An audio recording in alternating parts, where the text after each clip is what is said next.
Basketball has benefited me in a number of ways.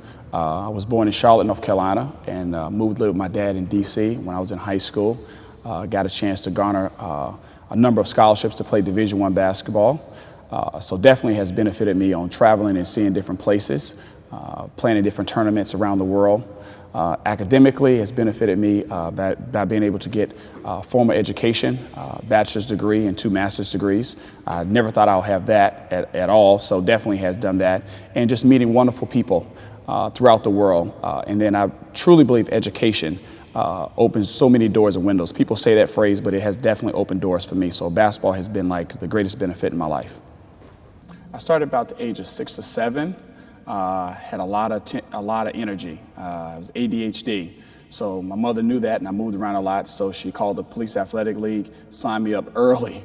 I think she probably would have left me there. But so that's how I got into sports. And additionally, I love to compete and hated losing, loved competing. Anytime I lost, I would cry.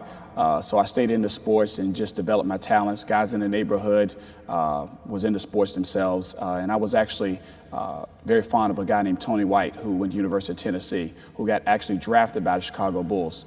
And he was like a god in my neighborhood. So I just pretty much idolized him as an athlete. So that's how I got in sports. And it's been a marriage ever since.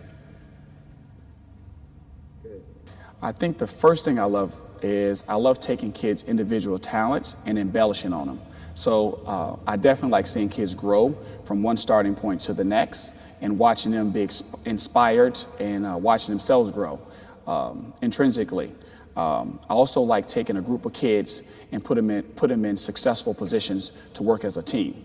I really am a big believer in collaboration, working together as a team, taking 5 fingers, putting together as a fist, and creating a blow is stronger than taking one finger and hitting it. So I'm a big believer in just teamwork, working together as a team, and accomplishing a goal. So I'm big on that. So that's what I love about coaching.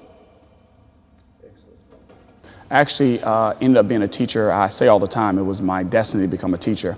I always wanted just to play basketball, go overseas and play basketball, be a professional basketball player if I didn't make the NBA.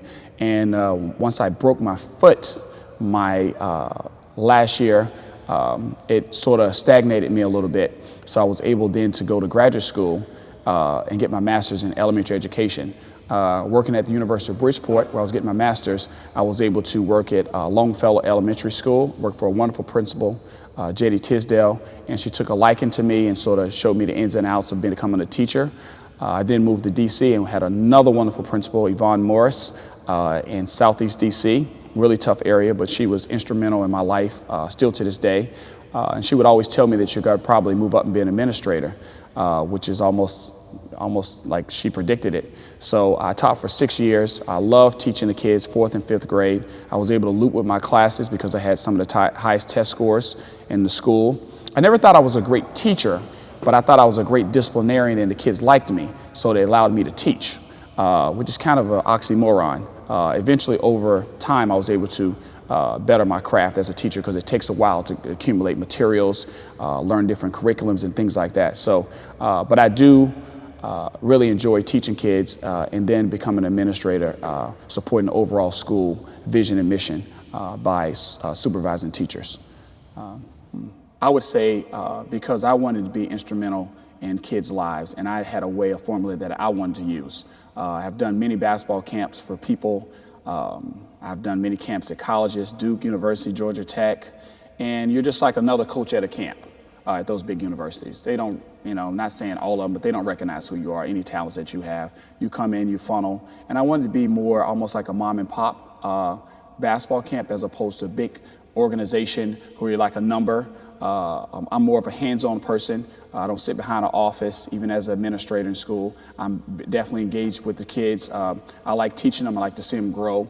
And I just really want to take the talents that I had and what I've learned as a basketball player and give that to someone else. And hopefully someone else will take those talents and move forward in their life. You don't have to be a Division I player or NBA player because, as I said before, basketball affords so many life lessons. So that's what I wanted to impart in my camp.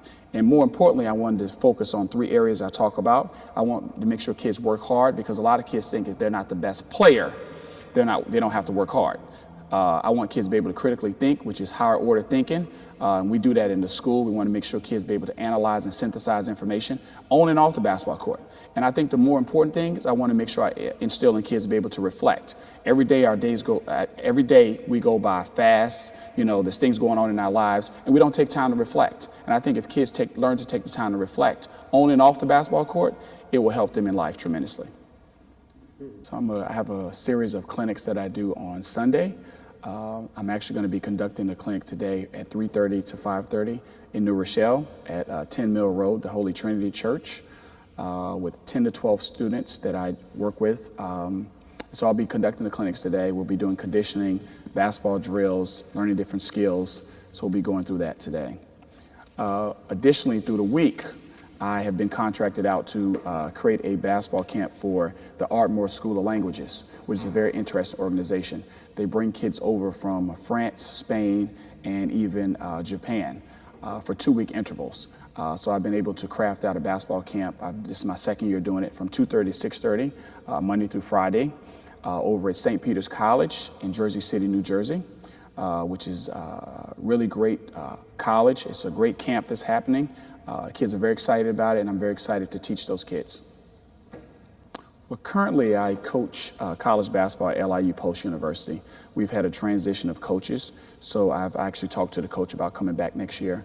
I also want to continue to build my program where I'm doing after-school programs, which I will be doing next year with Manhattan Day School in Manhattan, New York. 2 days a week after school, and probably coaching their varsity 7th and 8th grade basketball programs. I look forward to building that team up. More basketball camps on the horizon. I want to make sure I have a camp during spring break and maybe winter break around the area, so parents will have somewhere for their kids to go, as well as opportunity to learn basketball skills from Derek Dunlap. And hopefully I can build this program up where it's well known and well respected. That's from a basketball perspective, and we'll see where it goes from there. But those are my dreams and goals, to continue to build the clinics, find a lot of kids who love to play basketball. Even if they don't love basketball, they can find a love for basketball, and really incorporate the conditioning aspect, because we have a lot of kids who suffer from obesity, a lot of kids who stay in the house and play PlayStation all day and don't get outside and run around. So that's my goal, to really build those particular aspects up within my camp. The Derek Dunlap program, there's a lot of components to my basketball program.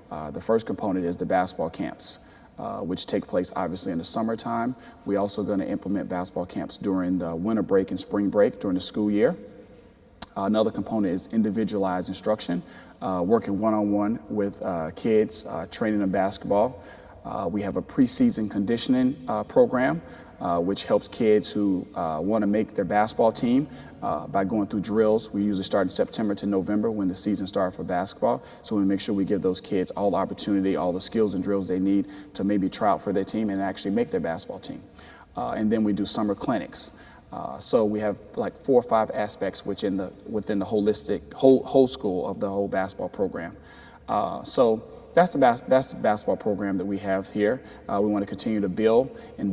What I mean by build is that we want to have kids come in and out of our program in all aspects of the program. We want to make sure we have the best coaches, because that's a very key component also, to having the best coaches. And we want to sustain our coaches too, whether they start in high school, come back and work for me in the camp. And then we also want to make sure they're entrepreneurs in the future where they have their own programs. So that's what our goal is for the Derek Dunlap basketball program. LIU Post. I've been assistant there for the last 2.5 years. I got there working for a gentleman named Chris Casey, who actually has been promoted to head coach at Niagara University. Currently, I think we're the only program in Division II who have had the last 2 coaches go Division I. Coach Tim Cluse is at Iona College. He was there previously before Coach Casey. And I knew Coach Casey when I played at Fairfield University. He was assistant for many years at St. Peter's College. Has a long litany of experiences as a coach. He's awesome. He gave me an opportunity to come over and work with his staff, which I will always be grateful for. Currently, again, we have a new coach at that just transitioned. Coach Eric Smiles will be the head coach there. And so I look forward to actually working with Coach Smiles, and I do a lot of things over there. I'm a volunteer assistant, so a lot of things I do is I work with the guards, which I'm very proud that we've had the ECC Player of the Year the last 2 years I've worked with. And that's quite the honor, having the Player of the Year in the conference. Do a lot of drills with the particular guys. One thing I do is I cover study hall, make sure they're academically eligible. So I actually sit in the evening with them and make sure they're studying. And sometimes we do a lot of film exchange.